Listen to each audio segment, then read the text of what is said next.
Welcome to another episode of Listen, Learn, and Love, hosted by Richard Osler. My guest on today's podcast is one of my heroes, really, in my life, is Al Carraway. Welcome to the podcast, Al. Thank you. Al doesn't really need an introduction. She's somebody who's very well known. She was on our podcast, episode 114, in the spring of 2019, so that's almost 2 years ago. And a lot's happened since then. She's written a new book called Wildly Optimistic. She's had many blog posts. She's had child number 3, and she's made a cross-country trip living in upstate New York. And I just want to share with our listeners how I feel about Al. Al has this ministry within our church that doesn't show up what I call on an LDS Tools calling. If I could look at her calling in her ward, it doesn't really show what she's doing. But I don't even have one. She doesn't even have one. There you go, listeners. But it's people like Dennis Schleicher that joined the church, a gay Latter-day Saint, and reading her book, Tattooed Mormon, I believe is the right title, was key for him knowing that there's a place for him in our church. And Al is just in this space of improving our culture to be less judgmental and more loving, so more people can feel the benefits of our restored doctrine and feel like they belong and feel like there's a place for them. So I just think she's been preordained. I don't want to get too serious and too over-religious here, as part of her life mission to join the church and now to help improve our culture. And there's something about her New York blood that gives her tough skin that allows her to navigate sometimes pretty choppy waters. And so is that okay for an introduction, Al? That is great. It's all downhill from here, really, you guys. I want everybody to make sure they go to Al's website, Al Carraway, Carraway.com. Her books are there. Her blog is there. Her all the products she provides. She speaks regularly. COVID shut that down, but I'm assuming in 2021, Al will be back on the road doing firesides are really all over the world and sharing her message. So is that true, Al? Do you hope to go back and be able to speak again? I miss speaking. I hate traveling. I don't miss traveling, but I do miss the act of speaking. I was coming back from New Zealand from speaking when everything shut down. So I just made it in the nick of time. To start with either your new book, your kids, your cross-country, your blogs, just update our listeners. Well, I popped out another kid. She's actually a year old now. I feel like we just spoke, but maybe because I feel like I see all your posts that I feel so connected and up to date with you. So I had another kid, Mercy. She's awesome. I was actually diagnosed high risk with her, and they were telling me that I probably wouldn't live through my pregnancy with her. So here I am, and here she is, and that is all great things that are happening. And then, I popped out another book. I went on a book tour while Mercy was just a week old, and that was fun. That's crazy. And I feel like I only exist for that book. And that seems like a very steep statement, but I do believe my kids are great and all. I love them. I'm glad they're here. I know they're glad they're here, but I believe that I was here for that book. Tell us more about the book. What a beautiful title, Wildly Optimistic. My husband came up with that title. So every chapter in that book is a theme within a trial. And so the chapters are when he is silent, when it's not what we wanted, when trusting God is hard, when we doubt. These are all the titles. When we don't know what's right, when we want to give up, when we don't fit in. I think someone called me. Can you hear me? Yeah. When we keep looking back. And so it's really these themes within my life that I can kind of fit all of my hard, unwanted, uncharted, unexpected themes within. I feel like my life is in the pattern of bad to worse to even worse. And actually, I joined the church when I was 21, and I'm from New York, and I was like unstoppable then. I only thought people turned to this supposed God as some sort of mental comfort if something was going wrong. But that wasn't me. And then, I found out, oh, wait, God, like he's real. So if life was good before, I'm going to be unstoppable now. And it wasn't until I got baptized that everything just completely shattered. And I feel like it's kind of stayed in that pattern since then, almost over 11 years ago. And so I just got to a point where it's just, wait, I can't spend my life pleading for things to be over and things to be different. What is the solution and how am I going to tackle this if I am to follow in suit of bad to worse to even worse? And so that book is everything that is going wrong, the times where he's not there, the times where I can't hear him, and how to move forward and deal with all of that, and to do so optimistically, because I like to consider myself an optimist. I love this because if the book title is wildly optimistic, so you would almost think a reader would open it and just hear chapter after chapter of wonderful experiences. And I love that when you went through those chapters, Al, they were difficult experiences in the context of wildly optimistic. And I think that's one of your gifts and one of your missions is to talk about real stuff and to be able to relate to people because you're honest about real stuff that makes them feel safe with you and safe listening to you because they recognize you're going through the same things they are. Talk to listeners that just don't feel the spirit. They've been programmed that if they kind of do this formula of reading and praying and going to church, that they'll always feel the spirit. What would you say to listeners that feel like they're doing everything to feel the spirit, but they just feel it just doesn't feel there for them? I have learned, like I said, everything was taken from me because of the path I chose to, when I found and followed God. Family ripped away from me, friends just completely gone. And I'm alone. I don't know what I'm doing. I have no one there to mentor, to teach, to know examples. It's me in a church pamphlet of like, wait, I don't even know if I'm praying right. Wait, spirit? Like, what does that even mean? I don't know what that looks like. I don't know what that sounds like. And it was probably the best thing that's ever happened to me, because through losing my voice, screaming at God because of my situations, through this physical just anguish that causes just an ache in your bones, I have learned to experiment that there is always another way to look at things.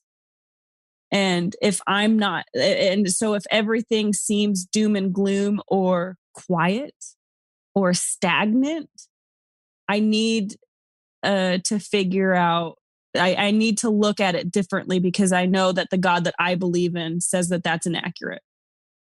So when I feel like he's not there, he's not talking to me, what I have learned is that I subconsciously put this box around God, that I subconsciously found myself limiting a limitless God, meaning, oh, he only comes to me in X, Y, and Z ways. So that when those ways aren't happening, wonder and wander and doubt and anger and confusion come. And I realized that if I look at things differently, if I try and take away this box that I put on them, I can see different ways that he is showing me that he is there, he is guiding, and he is in charge. And so I do usually have to wait until I'm in the desperate levels where I'm screaming at him to really be good at that tool. Because I feel like I'm smart and capable, and I trust myself. I almost trust myself more than I trust God, mostly because it's more comfortable being in charge of your own self. It's hard to trust God because if you give it to him, what's he going to do with it? But once I give up and I'm waving my white flags and my red flags at the same time, I realize, wait, the God I know never leaves. The God I know is an unchanging God, and that means he'll always be a loving God, and that won't change. He'll always be a guiding God, and that won't change. And so it's really just skewing your perspective. If you feel like God has turned his back on you, turn around. Powerful. Change your sight. Are there examples that you brought into your book that that you share from your own life, examples of this, or anything you want to share along those lines? Oh my gosh, my whole life. That's honest. Yeah, I mean, my whole book is that example. When you're not hearing him, that's a whole chapter of story and experience upon experience. When he's telling you to do something and you don't want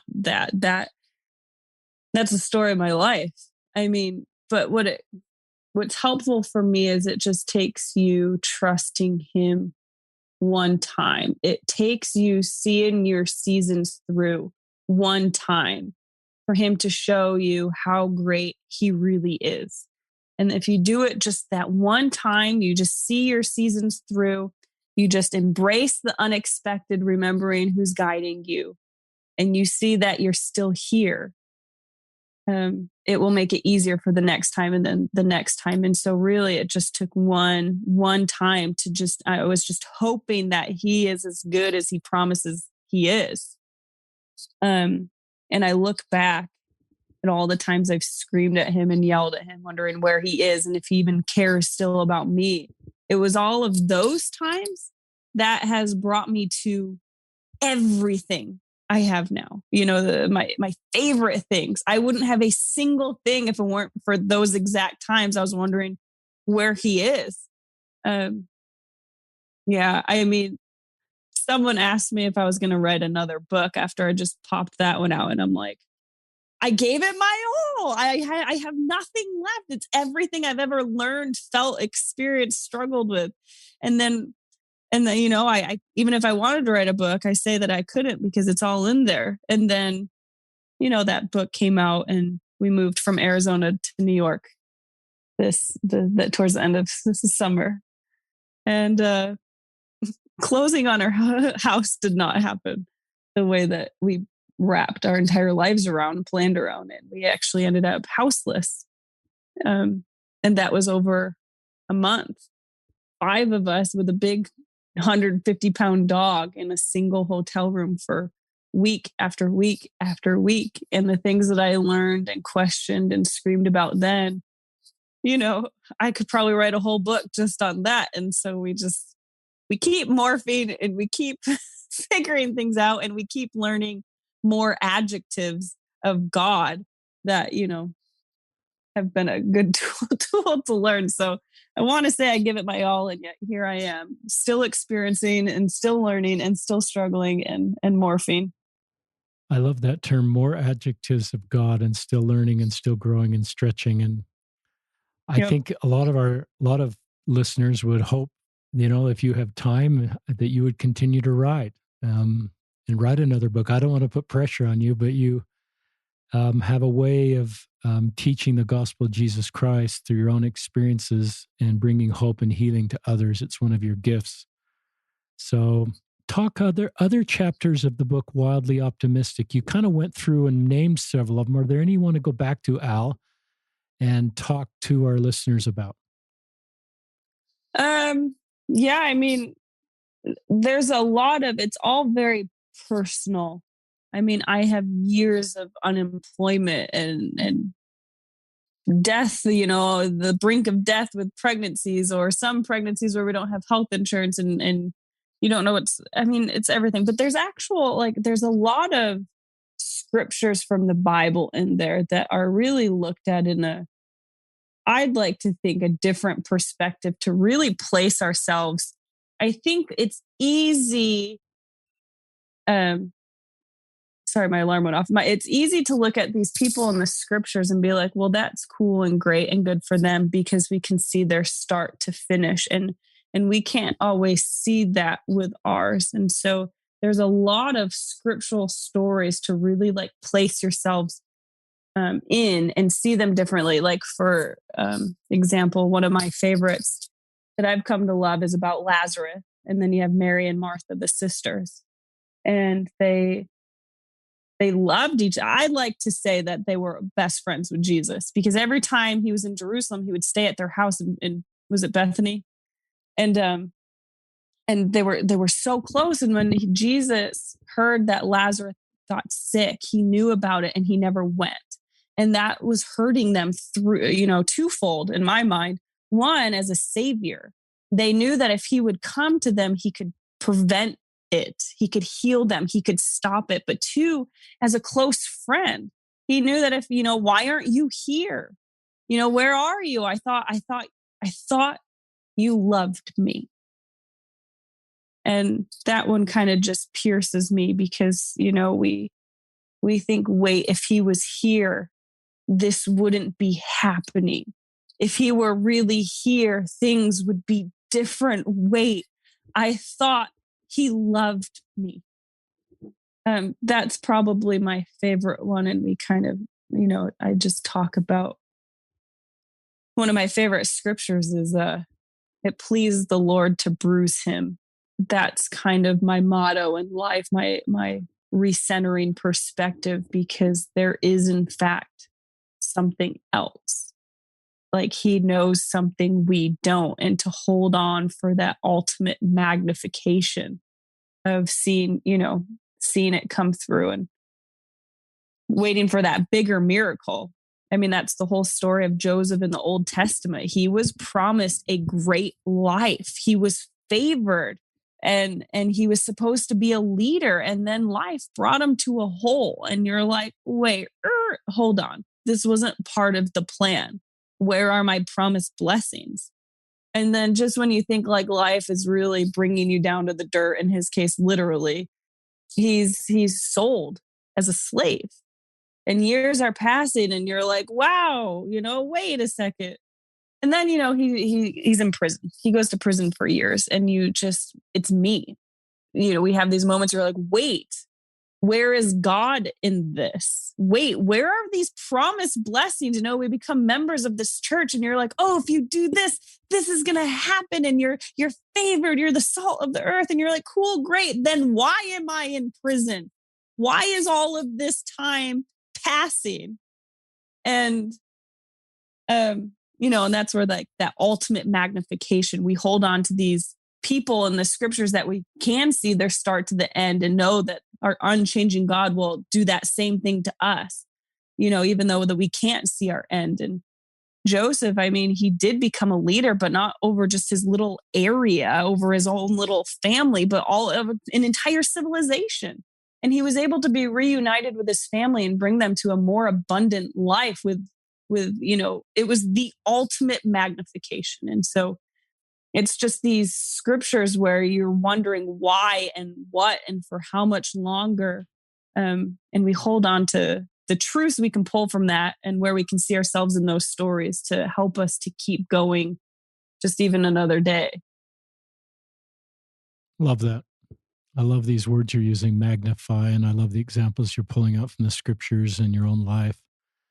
Talk about, you've kind of done this already, Al, but if you could go back and talk to yourself on your baptism day, 11 years ago, and then is there a feeling that we or somehow communicate that everything would be rosy once you got baptized and it'd just be blessing after blessing and success after success and happy day after happy day? And I don't know if we communicated that when you got baptized, but part of your story is it's been hard at times after your baptism.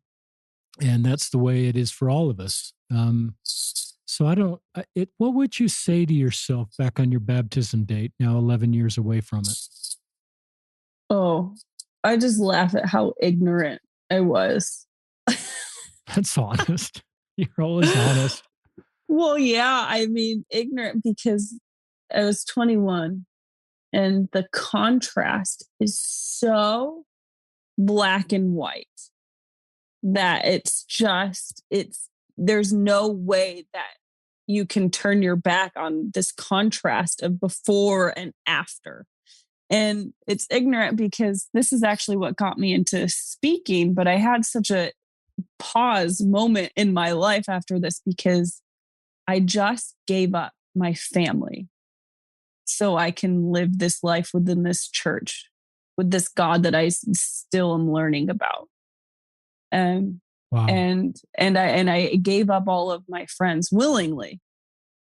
And I moved to Utah against my will, but following the God, really. I wanted to serve a mission, and my answer was move there, and I was mad, but I did it. But a part of me was like excited that I can be within this community because I'd never had that before. And it wasn't until then that I ignorantly realized, wait, there are people that have had this their whole lives and they don't do anything with it. Wait, what? Wait, what do you mean that you've always had the tool of prayer that you can talk directly to the God of the universe, and you just don't? Like, wait, what do you mean you've had the Book of Mormon on your bedstand your entire existence and you haven't read it all the way through? Like, wait, what? Do you know what that just did for me? And so I had this moment of like, wait, what? Do you know I gave up everything for this, and people they just don't. They just don't. And then, fast forward even just the smallest amount of time, I was vacuuming my living room, and I caught myself having these thoughts of, what if it's not true? Like, what if I just made myself believe because it sounds nice? And how many times I have done that, where, you have these thoughts, maybe it's due to lack of efforts, maybe it's due to circumstantials, or maybe it's due to just wandering minds when you're vacuuming the living room, and you wonder, wait a second, is it really? So here I am thinking like, how could they? And it's me, it's us, it's all of us. And I mean, there's a lot of seasons that I would have no idea about. I had no idea about anything when I got baptized, but the unwanted, the longer than anticipated paths, the uncharted, the unexpected, those are the gems in life. And I wish I could just shake myself and say, quit yelling at him so much. Like, quit counseling. Like, he knows something you don't, and what a thrill it is. I wish I could just remind myself that you don't actually want things to go your way. You don't actually want those things, because what he has is so much better. Like, you don't forget how thrilling it is to allow God to be God, to give him the chance to show us how great he really is. It would save me so much gray hair and ache to just give it to him just a little bit sooner. It's really cool. I love the perspective of you being a convert, Al, and all you gave up to join the church. And those of us like me that grew up in the church didn't really give up anything to join the church. We had a support structure around us, a family. I'm a Utah native, and it helps me to hear you. And that's part of, I think, your life mission is to kind of sometimes give people like me and others a wake-up call to remind us about what blessings we do have, what privileges we have. To use Elder Uchtdorf, some of his language with the Book of Mormon, a personal relationship with heavenly parents who love us, a knowledge of a pre-mortal life, and how that gives us context for what's going on here. Talk to different questions come in my mind, and I know you can handle just about any question you've been asked. What would you, if LDS bishops were listening and they wanted to improve the culture of their ward so that everybody feels a feeling of belonging, and everybody feels welcome and everybody feels needed, and they just kind of recognize that maybe not everybody feels that way, and I want to do better. Do you have any advice? And it could be any local leader, a young women's president, a Relief Society president, just to create a culture, a feeling that everybody's welcome. Well, no, I've spent a lot of time thinking about that, because I have not. The people that have been the worst are the people that I go to church with. I don't know. Well, one, just don't treat people like crap. I think that's a good golden rule for anyone. But I think really it's not advice for bishops and leaders. I think it's more advice for you, anyone who is not feeling like they fit in or getting the support or counsel that they need for their situation from those leaders. And that's the best thing that I have learned, is to really invest in loving yourself.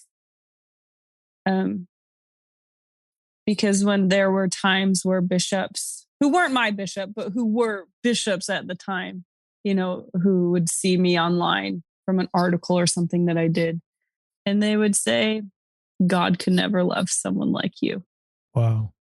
And people would look at me and eyes would bulge out and they'd start walking the opposite direction. And you are going to drive yourself mad, and you are going to end up ill if you feel that, if you follow the pursuit of trying to change other people. But if you really invest in loving yourself, then everything else just becomes noise. I struggled when I first moved to Utah because how I was treated, because I didn't have family and friends like back where I'm from in New York. Like, brothers and sisters is a very literal term. It's actual family. And then I moved to Utah, and it was my family that the only people I would have out there are the ones turning the opposite way, saying God can never love me, and maybe I should just end my life. That's what they would say to me. The world would be better off without me. That's what people would say. These are members of the church. And that was when for the first time in my life, as a 22-year-old stubborn New Yorker, for the first time in my existence, I felt uncomfortable with myself. And when you are uncomfortable with yourself, you are uncomfortable with life as a whole. Everything else becomes harder. Even if it seems relatively irrelevant, it's all related.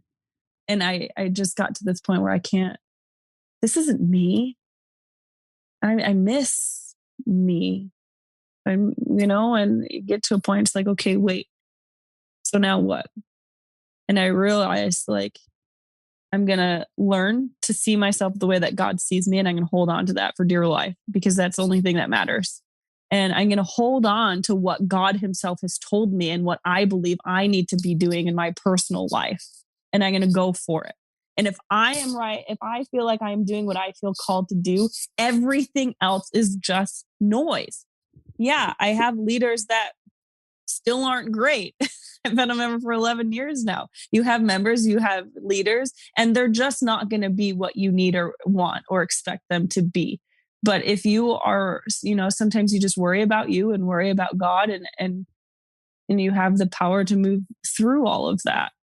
Learn what your calling is in life, and love yourself, and just stick it out with God, because no matter what, I'm not going to let some Joe Schmo comment stop me from living a life that brings me joy. And I'm definitely not going to let some rude remark or nasty look towards my way stop me from doing the things that will, big picture, live forever. Like this is my exaltation. Barbara at the store ain't going to take that away from me. Sorry, Barbara. You know what I mean? That's a great segment, Al. I love the way you shifted to talk about things you could control and things you couldn't control. My grandfather used to talk about that as a way to move forward and reduce anxiety. And I love the way you answered that question. I probably may not change that bishop, or I may not be able to change the culture, but I can work on myself and be the very best self. I love then you talk about this relationship with heavenly parents and who you are, and owning who you are, and having the strength of character to be defined by your relationship with your heavenly parents and not by our culture, what another leader or another member said. It's a sign. I think it's partly your New Yorker blood in you, but I think it's, just the spirit of you and part of your life mission. And it helps all of us to do more of that. Talk to listeners that say, okay, Al, I get that in my head. I know I need to learn how to love myself and really not be bothered as much about what other people think or say, but it's hard for me to do that. I just kind of still get triggered and go back in the cycle. Any skills or any ways on a practical level that people can do what you're doing? Good question. I don't know if I have the right answer for that. I just, I don't know. I think it was just all the time that I spent figuring out God on my own to make that relationship real. Like once you get to that point, I can't really take it back. And so, what has really helped me is, conversational prayers, very honest, open conversational prayers always. I am very honest to God. And I think that that's how he became real to me, but it's also how I feel like that's how I've made the most progress in our situations. I feel like we oftentimes feel like we're being productive in a situation because we're thinking about it a lot. When something's always on your mind, you feel like, well, yes, I'm trying, I'm doing something because it's on your mind all the time. But conversational prayers and telling him, like, what do you do when you're confused, when you're struggling, when and that is talk to him exactly like you're confused and like you're mad and like you're struggling. And when I'm not at my best, because like if you catch me on a bad day, one little comment and it's just like my husband's got to sit next to me for like 2 hours working through me. It's like reminded me, relearning these things that I have just told you about, because sometimes it is harder than others. But I mean, conversational prayers is really what helps me to get out of it faster. The more specific I am with him, the more specific he is with me. And that's been helpful. I just feel like I think of Adam and Eve when they were in the garden, and it was the adversary that got the two of them to hide from the only ones that could help them. And that's God in Christ, right? And so a lot of the times the adversary, he's not really going to get to me with doctrine, and he's not going to really get to me with some major sin. But what he is very good at with me is keep me standing still, distraction, or just feeling defeated or deflated. Anything to keep me from crying unto God or moving forward in any degree, that's the adversary, and that's the adversary winning. And so we're allowed to feel angry and confused and mad, but it's up to us whether or not to choose to live there. So I really like to have those honest prayers and have a reality check and a perspective check, and cast the adversary out. I mean, we have the power that he has to obey. And so that can get rid of any unnecessary crap. Recognizing how God speaks to us, I think in contrast, recognizing how the adversary speaks to us is just as important, so that we don't heed things when we don't need to. And that's been helpful if you can be proactive about that. I mean, anything that is good is of God, which is great. But on the flip of that, anything that is not good is the adversary, and you can get rid of him with that power that comes from just being God's. So if you feel like you are worthless, that you are not worth it, that is not God. That's not how he speaks to us. Even when we need to change, he doesn't do it in that language. And so when I recognize that that's not God, well, I try my best to get rid of him, because he sucks, and I don't want him to keep me standing still, because that's him winning. That's a great segment. I love the way you understand the things that can bring you down and the things that generally don't. And I think that's an example for all of us to know kind of what our potential stumbling blocks are and how we work through those. I love this conversational relationship you have with Heavenly Father, Al. And sometimes I think we've created a feeling that we don't fully open up to Heavenly Father, or if we're angry, that's the time we shouldn't pray.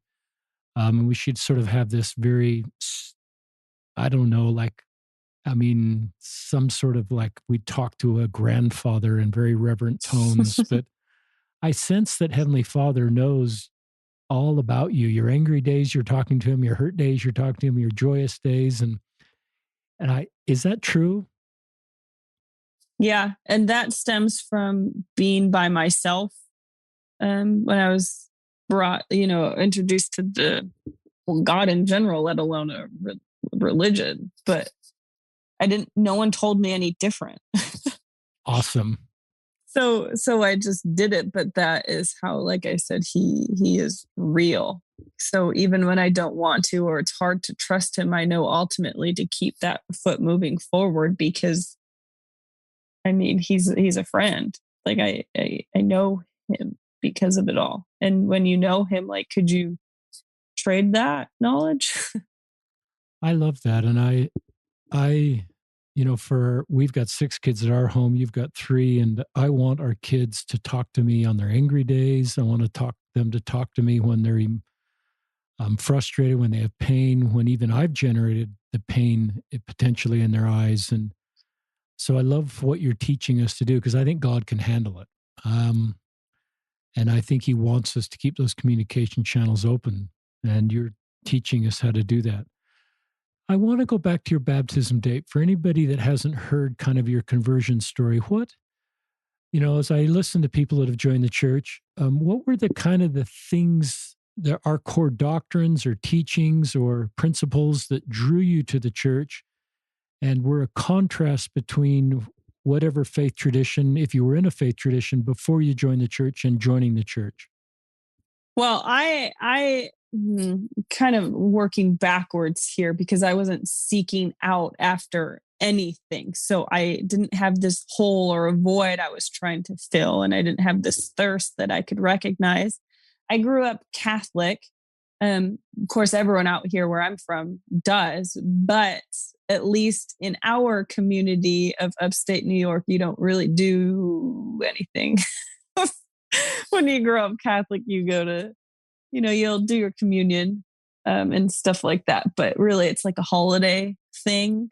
It doesn't really alter much of how you live outside of that hour you're at church. I knew of Jesus, and I knew stories of Jesus, but did that information mean anything to me any more than hearing my neighbor's story of their life? No, like I didn't know you were supposed to do anything with that. It's just like, oh, Jesus, okay, good life for him. Okay. Like, I don't know.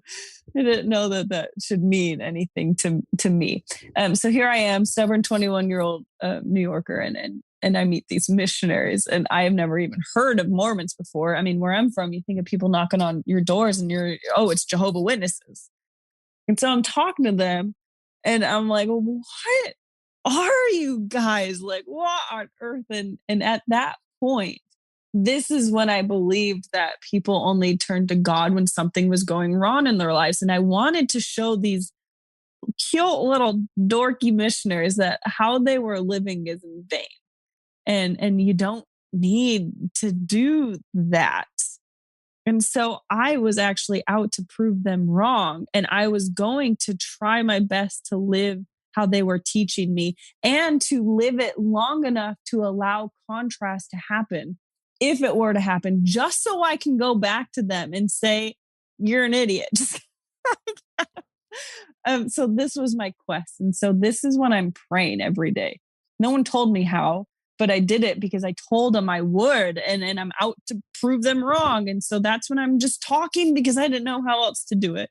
And I would read every day in the scriptures, and I had no idea what I was reading about. It made no sense to me, but I did it every day because I told them I would. Now, this is where the contrast really comes into play. It started in different phases being like step 1, I caught myself defending the church to other people. And then that's when I'm like, oh, what's happening to me? And then like, you obviously, if you feel happier, and I always considered myself a happy person, always. But I felt happier, and I just realized that more things were coming into my life where I'm like, wait, what? And then this is kind of where I feel like the testimony of getting confirmed. Now, that is something so physical that happened to me. That I we sometimes feel like the Spirit isn't speaking to us. Oh, I wish I could feel the Spirit more. Or, oh, I don't know if the Spirit is guiding me. But let me tell you, after 21 years of not having that constant gift that comes from being confirmed, like, what if it's so intertwined with us? It has become so much a part of us, just like we were promised it would be, that it's working so seamlessly with us, just like we were promised it would be, that we don't even bat an eye. And what a beautiful gift that is when we look at it that way. And so having that contrast, I can look back, and if I feel like I'm not being inspired or spoken to, I can be like, no, that's not true. That just means He is literally magnifying that promise of always being with us, that it's working so seamlessly that I don't have to question Him as much as I probably do when I remember that. And so, it was just, I don't know, piece by piece. It seemed so gradual that it's even hard to pick up on everything that happened. I love that. I think it's like Elder Bednar's talk about personal revelation. Just as gradual, and suddenly the room's full of light, and you don't quite know when it happened. It's like the morning sunrise on a cloudy day. You don't quite know exactly when the sun came on the horizon. You just know that it's light. And so I think a lot of testimonies are like that. My testimony is like that. It's a powerful experience just to go and realize that you have more light. Talk about, I'm just going to read some of these blog titles, and you can just maybe take one or two. It's intimate. When it doesn't work, when we want to quit. Nothing about this woman is Mormon anymore.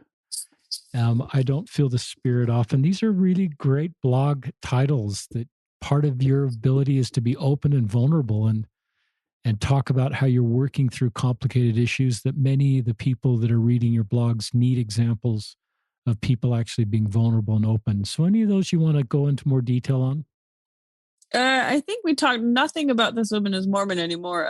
We talked briefly of what the lesson of that even is. So how I even got into writing is when I was in Utah. And that's when I thought in my ignorance, this was my ignorance where, it didn't occur to me that people could go to church and not believe in it, or that people were going to church and they were struggling with it. I didn't know that was a thing. And that's obviously the most ignorant statement that there is, but I didn't know.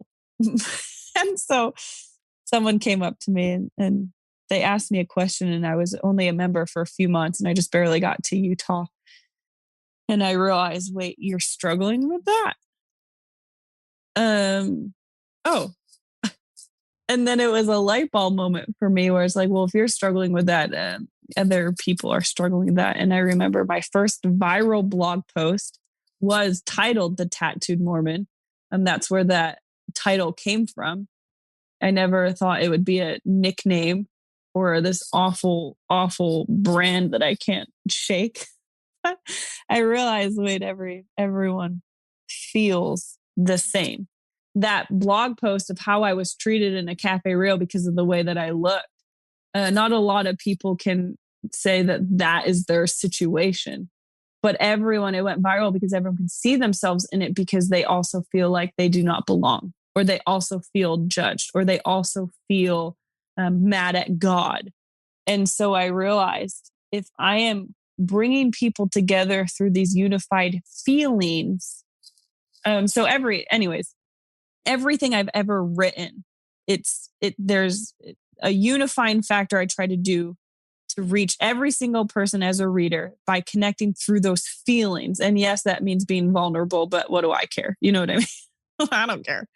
And so every post is, this happened to me, but this is what I felt. I think you have felt that way too. So the feelings are there. Nothing about me as Mormon anymore is when followers who have followed me for a long time, they hated what I was doing. Wow. They hated how I looked. They mentioned everything from my eyebrows to my nails to my eyelashes to the color and length of my hair. And, a lot of other followers, these aren't people, just random people. They followed me. They chose to do that. And they all hopped in saying, oh my gosh, I know. And blah, blah, blah. And so that goes back to what we were talking about earlier. And that was more about self-love. But yeah, I mean, geez, that one kind of stung because one, it was a bad day for me, but it was just I don't know, 11 years, and still people would come to me saying I'm doing it wrong. No matter what I'm doing and what I've accomplished and what I've wrote, I mean, they were still finding ways to tell me that, I don't belong, that I'm doing it wrong. And how do you handle that? Right. So that's what that was posted. And it ultimately came down to that self-love. You can't get validation from other people, and you got to get to a place where other people will not affect what you're going to do with your soul. I don't know what other ones. It's intimate. That one was really about conversion, which I try not to talk about too much anymore. And just everything that goes into that. I mean, it's not just choosing to follow Christ. It's rewiring years of habit and tradition. And I don't know what are the other ones you're talking about. Tell me some other ones. Well, I want to come back to a couple of things you said. Nothing about this woman is Mormon anymore. I just want to sit with you in the pain of that a little bit, even though you've got pretty tough New York skin. Al, that's really painful. And I just sit with you. I mean, here may get emotional, but you've been in the church for 11 years. You've helped hundreds of people join our church, would be my guess. Hundreds and hundreds of people stay in our church, improve our culture. You've written books, and you've been a key sort of this non-LDS tools person to really help our church. And for then people I could tell how people outside of our church potentially could be critical of you, because there's people that want our church to fail, but to be from where it should be the balm of Gilead, to have people say nothing about this woman is any Mormon anymore and go through that list of things from eyebrows to whatever, that's really painful. And it's just wrong, Al. And we need to do better. And we need to stop doing that. And that's why I think people are drawn to your ministry, is because of that original blog post and how we have to see people the way Christ sees them. We have to make space for just the beautiful diversity and not to become this homogeneous, monolithic group, that we are meant to be different and we are meant to be unique. And some have tattoos, some don't, some, whatever our differences are, just to not be threatened by those, but embrace those. And so you get this, but I just sit with you a little bit. And I recognize that a lot of people have left our church, not because of the doctrine, but because of those kind of experiences. And you have a pretty firm testimony and a New York skin and are able to stay. But I recognize we lose really good people over statements like that, and we need to do better. Yeah, I feel like what the trap can sometimes be is, going back on one thing that you said about our differences, and I think there's a trap, an inaccurate trap, that we see differences as a setback or as a weakness. But what people are failing to recognize, that it is exactly what is different about us is what we need to thrive and grow in. I mean, you pull up a picture of me and say she's a spokesman for the church, and who, without knowing me, who's going to believe you? Every single thing about me tells me that I shouldn't be doing everything I'm doing now. But guess what? I'm doing it because it's those different things about me has really magnified beyond what I thought I could do and turned it into something so much greater. You know what I mean? And so, I wish I could change this and that, and everyone else does that. But you know what? No. That's just not right. That is skewed perception. And that's the adversary, holding you still from and stopping you from doing what you should be. Yeah, I truly believe everything that is different about me is what makes me successful in my purpose. That's a really powerful segment, Al. And I agree with that. To me, I just wrote down, be the best you can be. That's what Al's teaching. Al's not teaching for me, Richard Osler, be the best Al Carraway, or me, Richard Osler, be the best, X. And so I think all of our listeners, all of us need to be the very best person we can be. And we're not meant to become this monolithic group where we're just like everybody else. But I think we're just meant to take our unique gifts and magnify them to help lift the burdens of others and help us come unto Christ and help others come unto Christ.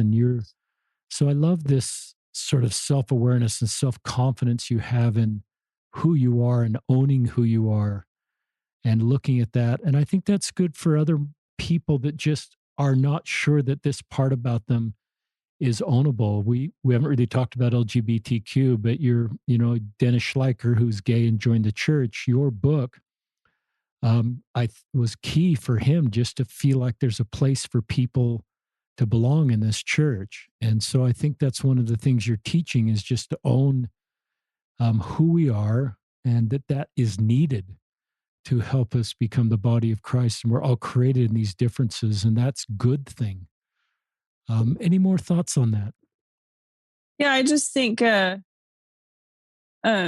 something that I have learned early on, and going back to that tattooed Mormon post of me being treated so awful because of how I looked, I learned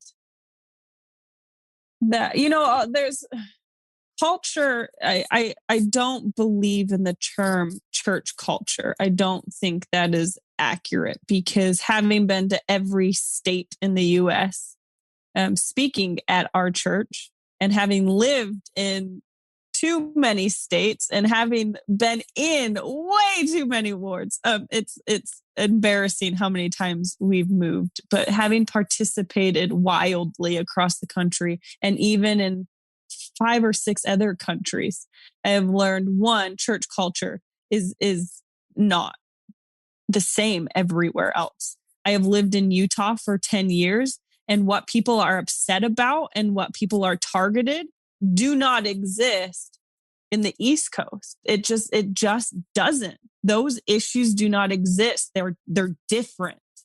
And so I hate saying this, but I can almost tell where someone lives by what they are complaining about. And I love Utah. I love Utah. I am who I am because of Utah and the people in Utah.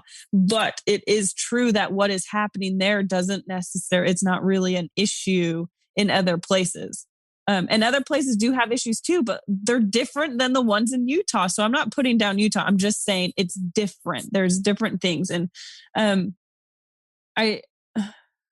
what was helpful to me is obviously separating church culture from location culture, but also realizing that everyone holds other people to their own personal standard.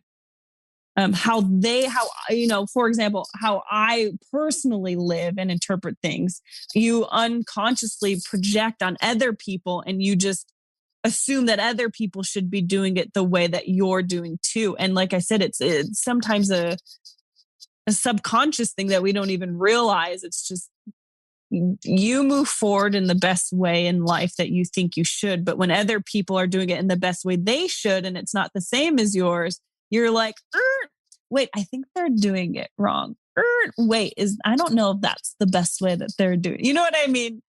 When something's our reality is our truth, but their reality is their truth too. And so how can we bridge the gap? And what I found helpful for my well-being and my brain and my soul and my sanity is recognizing people just haven't learned things yet. When I moved to Utah and I was treated a certain way, I realized instead of getting mad at them, what if I just said to myself, oh, that's a lesson that they haven't learned yet. And instead of getting mad and bitter and upset and stop myself from doing the things I want and need to be doing, what if maybe I can be the one to teach them? What if I can be the one to show them a different great way too, that they can add to their, belt of tools and viewpoints?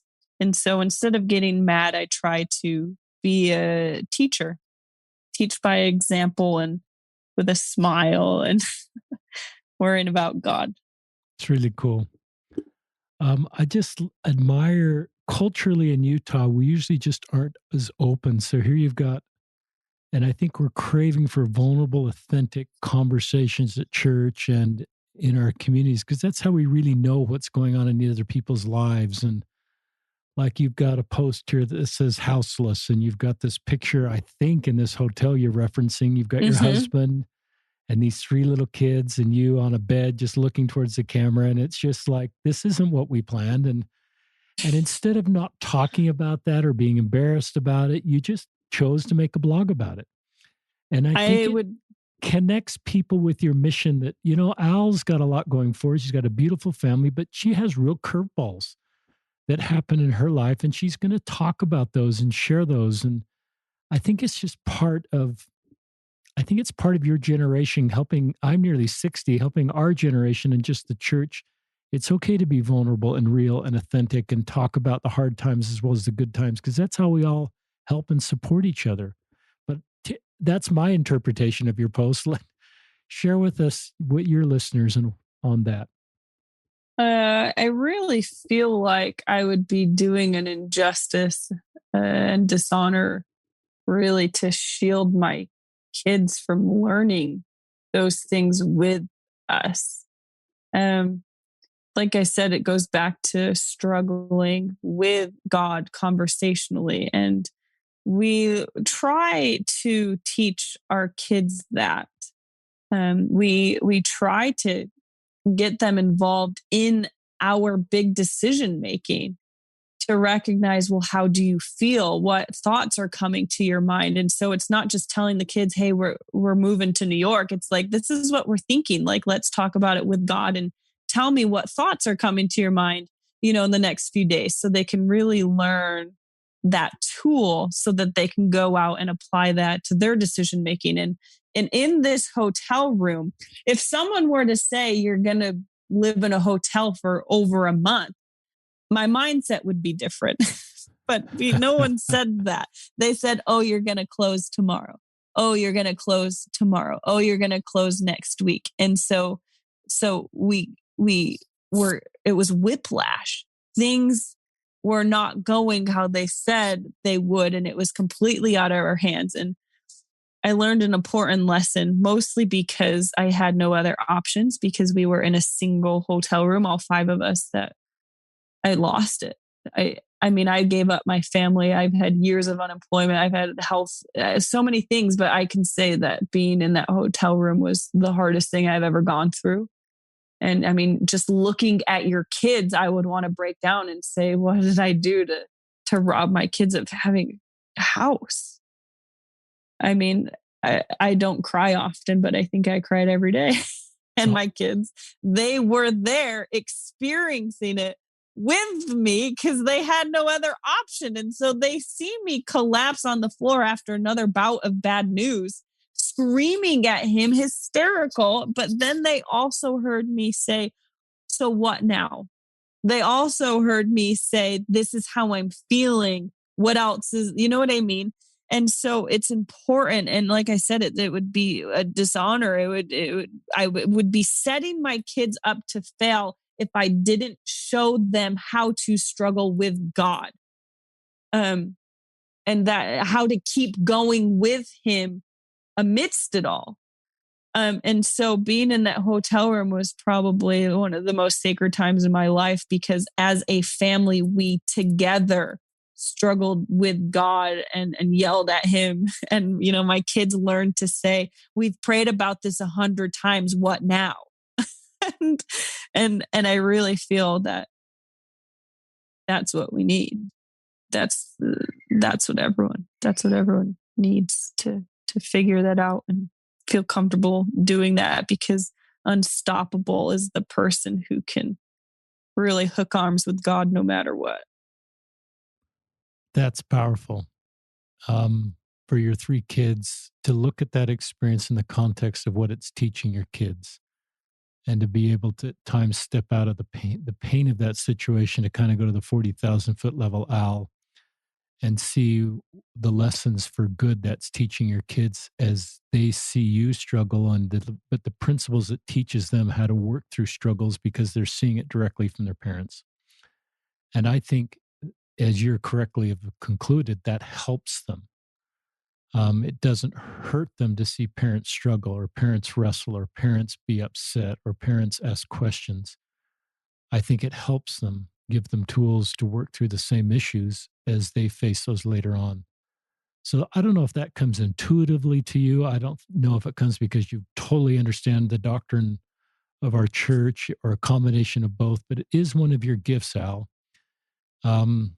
And it's one of the things that when I first read your blog post, that's when I first became aware of you. I just thought, this is what we need. And this is really cool that Al's brave enough to share this and own this part of her story as well as the pain. So we're kind of coming to the end, but on behalf of, you've got hundreds of, you've got thousands and thousands of people connected with you, and we have maybe 10,000 that listen to every podcast. But behalf of our listeners, thank you for who you are and the work you're doing, the work you continue to do. It's just, you have a unique and beautiful life ministry, and you have a beautiful family. And I just know God will continue to know how to, keep your voice. I think if we did a podcast in 5 years from now or 2 years from now, and I look on your website, there's going to be a bunch of new stuff there, Al. And it's content you'll continue to, maybe more books, more blogs, more speaking, more YouTube, or other media that's not even invented yet, that you use to bring your message to our church and to the world. So please just continue to be you, and continue to do what you're doing. Any final thoughts you'd like to share with our listeners, Al? I just think next time we're in a slump, next time we may find ourselves in the dirt, literally or figuratively, just ask different questions. What if we got it all backward? What if, am I improperly placing blame? Am I limiting my limitless God? Is there another way to look at all this? What if God has something else in mind? What if he knows something we don't? And I just challenge you to see what we can do to stop keeping God at arm's length, like I'm so used to doing. What kind of life could we be living if we trusted him completely?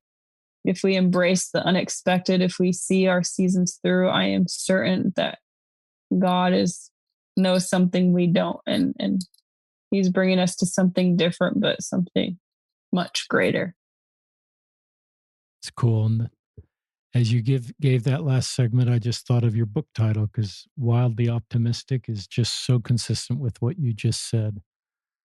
So thank you. Thank you, Al Carraway. Thank our listeners for joining us on another episode of Listen, Learn, and Love. And please go to Al Carraway's website. It's just ALCarraway.com. And it's a great website with everything that Al has put together. So I encourage you to go there and check back there frequently.